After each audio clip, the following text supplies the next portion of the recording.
Hi, my name is Albert Garcia, and I'm doing my presentation on the outside circle and culturally sustaining pedagogies. So I kind of wanted to go through um, just some main points about the text itself, a little bit about the author, provide a short summary about the text, and then what elements within it specifically relate to this idea of culturally sustaining pedagogies.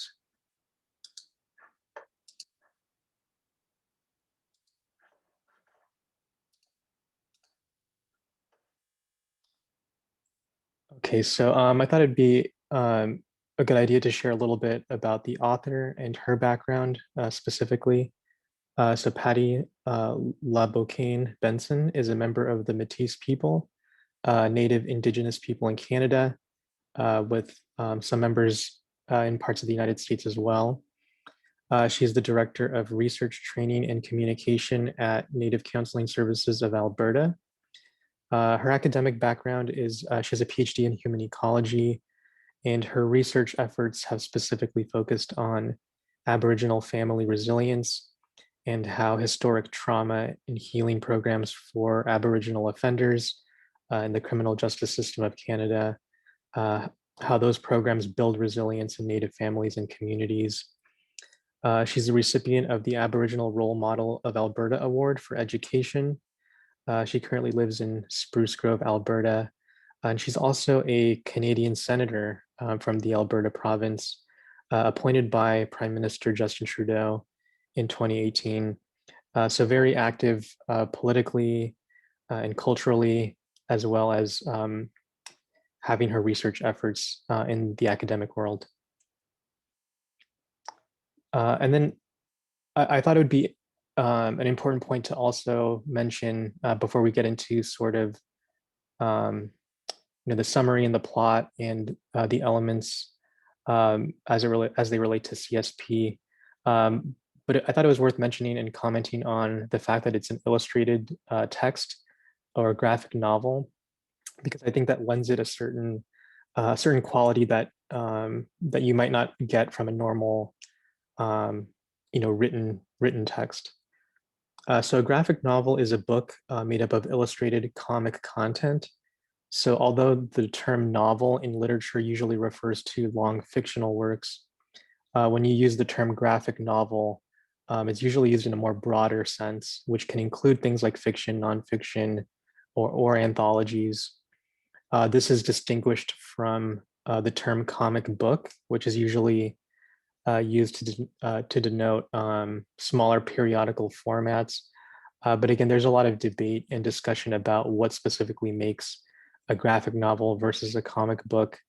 Sometimes comic books can be anthologized into larger volumes, which some people consider graphic novels. So it's just a matter of perspective in terms of defining the word itself.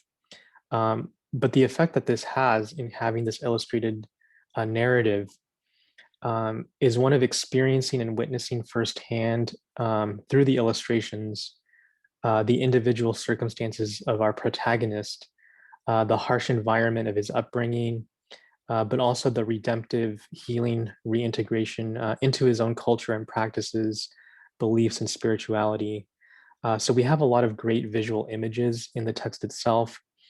We see the mask that he wears. It often comes up in sort of defensive situations where he sort of loses control of his emotions.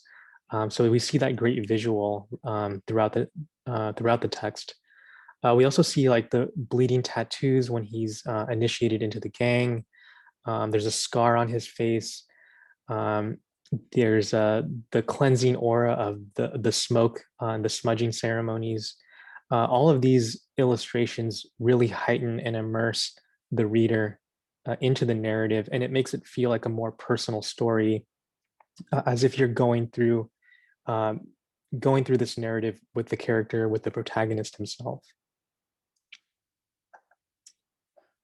So to provide just sort of a short summary of the events in the novel, the graphic novel, what we see with our protagonist. The story is surrounding two Aboriginal brothers, Pete, the elder brother, who's our main character, and his younger brother, Joey. and we see them immersed in this really difficult circumstance of their family life. It's a world of poverty, violence, gang affiliation, substance abuse by their mother. It's really a difficult situation that they're struggling to come to terms with. But we see this not just as an individual struggle for Pete, the elder brother, but it really is a generational conflict. Pete recalls the circumstances of his upbringing later in the novel when he's sort of into this therapeutic session with the Aboriginal group. He recalls the impact that his parents and their actions, how that affected him, and how he in turn does similar actions. So he recalls that his father um, doesn't want to have anything to do with his mother when she gets pregnant with him. Um, and then he recalls that he's repeating this cycle with his own girlfriend. And so we see this generational conflict emerge across the circumstances of his life. And we see this also a cultural and historical context of the trauma experienced by the native people. So Pete and Joey live with their mother, and she's addicted to drugs, and Pete is affiliated with a gang. But all of these circumstances revolve around, as we see later. Um, there are events and policies that the Canadian government has implemented to the Aboriginal people that negatively impacts their culture, and we see these as ramifications of those policies. So we see in Pete's story, there's one evening where there's a conflict between Pete and his mother's boyfriend, Dennis. So Dennis sort of lashes out at Pete, attacks him with a knife, and cuts him on his face. Pete, in response, wields a firearm, a gun, and shoots and kills Dennis in response. And he gets sent to prison. But we see him sort of struggling with that situation. He is constantly pushed and pulled back and forth between his old life and this desire to sort of leave that behind. So after some time and reflection about the impact of his actions and what they will have on his younger brother, prompted by his exposure to a traditional Aboriginal healing group that it sort of engages with him, Pete eventually confronts his past trauma and aims to rehabilitate his life for the better, to set a better example for his younger brother, but also to live a better life for himself and to exit this cyclical violence. So before we answer the question, what does the outside circle have to teach us about culturally sustaining pedagogies? I thought it would be good to sort of review a few basic points about what this perspective takes in terms of education in regards to intercultural dialogues. So CSP is a method and philosophy of teaching that seeks to preserve and sustain the cultures of individual students and groups. And this it aims to sustain these cultures and accept them rather than seeking to erase or conform the student to the dominant paradigms or models. And so we see this shift in perspective as a difference. Instead of seeing culture as a hindrance, CSP instead takes an asset-based approach. So it asks the question, how can culture and diversity benefit and help a student, especially those from underrepresented or oppressed groups? And how can these students gain access, greater access to opportunities in the sort of dominant paradigms of the culture? So for instance, to provide an example, instead of a school or a teacher insisting that all students speak proper English, perhaps forbidding students from speaking Spanish, for instance, rather than forbidding Spanish or insisting on English, a CSP model would seek to have a student use their bilingual or multilingual skills and viewing that as an asset in the workplace or the community, and finding ways to incorporate that into a student's life for the benefit of themselves and for an appreciation of their culture rather than a denigration of it. So one thing that I think was crucially important that was highlighted for me when I was reading the story was the story provided another example, sadly, of sort of a forgotten history of the erasure of people of color, specifically in this instance, of Native cultures in the West. So we see an example of a colonial Western nation actively oppressing and discriminating through official government policies of people of color, in this case, Native American and Aboriginal culture. So we see when our main character is taken to jail because he's killed his mother's boyfriend. Joey, the younger brother, is given up to the state, to the government by their mother because she can no longer care for him. She's addicted to drugs.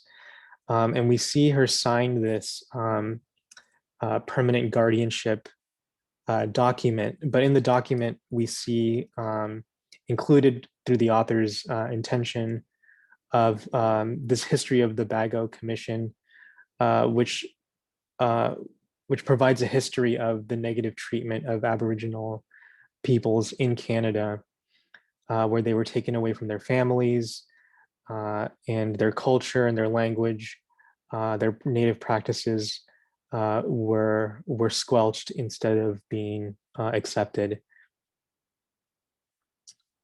So we see in the scene where Joey is taken by the government after Pete is jailed. We see mention of these practices implemented by the state and with specific results.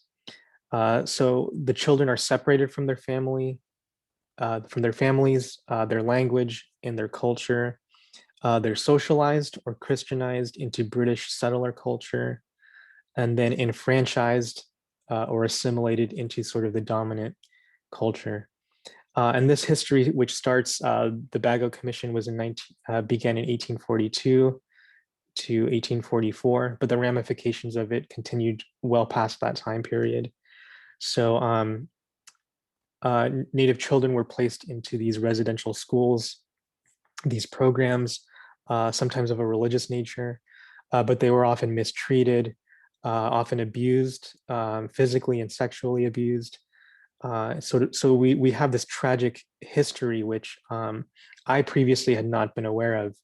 But for me, this is just, it's another example of sort of the forgotten histories of people of color in the West, where, and sadly, we see this in many, former colonial nations, the United States, with slavery and Jim Crow, with apartheid South Africa, in Australia with the treatment of the Aboriginal people there.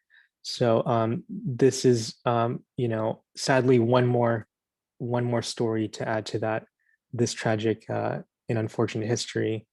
But it's often, it's not taught. It's not something that's shared in history courses, and I think it's important to have that history known in order for changes to be made. Um, And so we see the characters here. We see Pete and Joey dealing with the effects of this. And so the residential schools, which are mentioned here, though they began to close in the 1960s, some remained open until 1996, as we see in the document here on the right. And children were taken, even at this time, children were taken from Aboriginal homes and placed in white families. Um, so we see sort of the devastating legacy of these policies. But we see a shift in Pete's attitude and mentality once he's there, sort of dealing with with the circumstances and realities of his life. The primary motivating factor is the effect that he has on his younger brother. So Pete eventually begins to reconnect and reconcile with Native culture, beliefs, and practices in an effort to find healing at the prompting of the group leader of this Aboriginal group, which visits inmates. And the group leader encourages him to participate. And it's through these actions, through these events that we see sort of healing take place. So there's prayer, there's smoke smudging, which cleanses the spirit, reflection on Pete's part, and a confrontation, a direct confrontation um, with his emotions, his family history, and past trauma. And through time, he's given this new perspective. He gains this realization that the effects that he has on his brother are going to impact his life just as the actions of his family before him, his parents, have impacted his life. So he doesn't want to be that negative influence for his younger brother because his younger brother looks up to him. So we see this trauma, the legacy, the sort of scars of his past represented by a mask. And so the mask sort of symbolizes this outer shell of pain, trauma, deflection, defensiveness, bitterness. But eventually it gets broken and dissolved. There's this great scene where there's a group exercise where the leader encourages the participants to make a mask which represents these negative emotions and past trauma, to make this mask that's representative of that. And when this mask is broken and dissolved, what is revealed is this inner strength, symbolized by the spirit of the bear, which Pete encounters on a sort of meditative retreat in the woods and in nature, just sort of reflecting on his own. He encounters and witnesses a bear sort of attacking this tree, and he asks, what does this symbolize? Why did he see this? Nobody else seemed to have witnessed this bear, and the spirit of this bear is reflective of his own spirit, his own internal strength, which gives him both protection and power to confront his past um, against those who seek to bring him down, to have him continue to be immersed in this negative cycle. And then further, I think when we look at how CSP is incorporated in this book, I think one important aspect is not just having space to share and to live your culture and beliefs and practices, but also an important aspect is putting a name to the grief and trauma that has happened in the past. So we see this primarily in the interaction with the group leader and Pete in the Warrior program. So there's this exercise where Pete's just gone through a difficult situation and sort of reliving the past. And the leader sort of puts down these cards on the mat there, and each card has sort of different emotions. And he's encouraged to select the cards that he's feeling, which emotions he's feeling at the moment, and sort of share those. And so this process of this exercise of being able to identify and confront these emotions, I think helps him process these events and not just his own personal history, but also contextualize his own family and community history. And I think this is reflective of when we look at CSP, that in order for this change to occur, there has to be acknowledgement by all parties that trauma and hurt has occurred, and only then can there be healing. And then finally, we see Pete take on this leadership role. There's an acceptance of the impact that he has on others, on his brother, on his community, and he gains this sense of leadership and empowerment. So when we consider taking a culturally sustaining perspective, where one views culture and diversity as an asset rather than a liability or hindrance, we acknowledge and affirm a pluralistic and democratic society that does not erase, but rather encompasses multiple ways of being in the world. So we see Pete process his own life, his own context, and accept what's happened, and learn to grow from the experience and commit to changing for the future.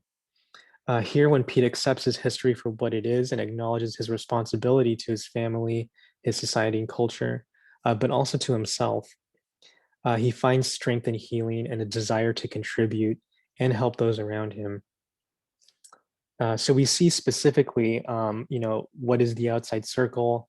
We see in this interaction a description by the group leader of what their traditional society, how it was constructed. So we see multiple sort of circles in this community. So children and elders in the center, the women surrounding and caring for the home and for the people, uh, and for um, and for men on the outside, sort of protecting and ensuring the safety of everybody inside of it. So that's sort of the outside circle. So sort of beyond the considerations here that are mentioned of sort of gender and social status, I think the crucial takeaway from this moment is there's a realization for Pete that there's a larger place and purpose for him specifically, like there is for everybody that's a member of his group. So there's a place to contribute for others in the society. And we see him eventually at the end of the novel take over as a leader of the Aboriginal group, helping others who have been in similar positions to himself. So if you're looking at the circle metaphor, eventually things, come full circle. And he takes that place of leadership that was so crucial to him in changing his life. So overall, I think this was a really fascinating read, and I really enjoyed sort of immersing myself in the text. And there were several key takeaways that I think I had. One was just the reflection on this history, this sort of forgotten, lost history. I'm not as familiar with Canadian history.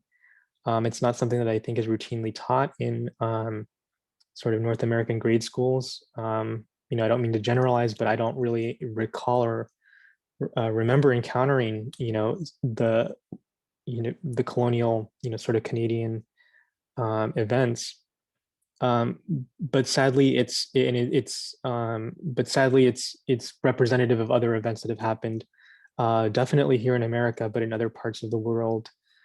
And I think it's important to acknowledge that history, and I'm appreciative of encountering a text that helps explain and recount those events, because I think they're important to acknowledge if we seek to have a democratic and pluralistic society that aims at equality for all of us. Uh, Second is that it's just at first it's a heartbreaking encounter, because um, you see a young man and his younger brother sort of dealing with difficult situations that are in some ways social situations and circumstances that are outside one's control, leading to him to take actions um, that he ultimately has to claim responsibility for.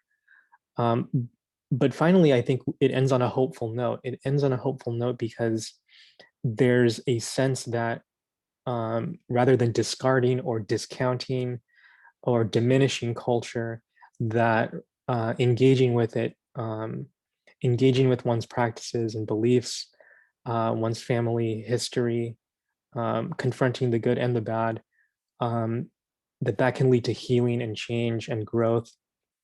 And we see our protagonist changed for the better, and taking ultimately a socially oriented approach that seeks to contribute and help others, and escape beyond the circumstances sort of his birth. And so I really enjoyed this reading, and I really enjoyed sort of applying the things that we learned in this course, particularly regarding CSP, and seeing how that emerged in this text here. So thank you so much, and I appreciate you watching my video. Thank you.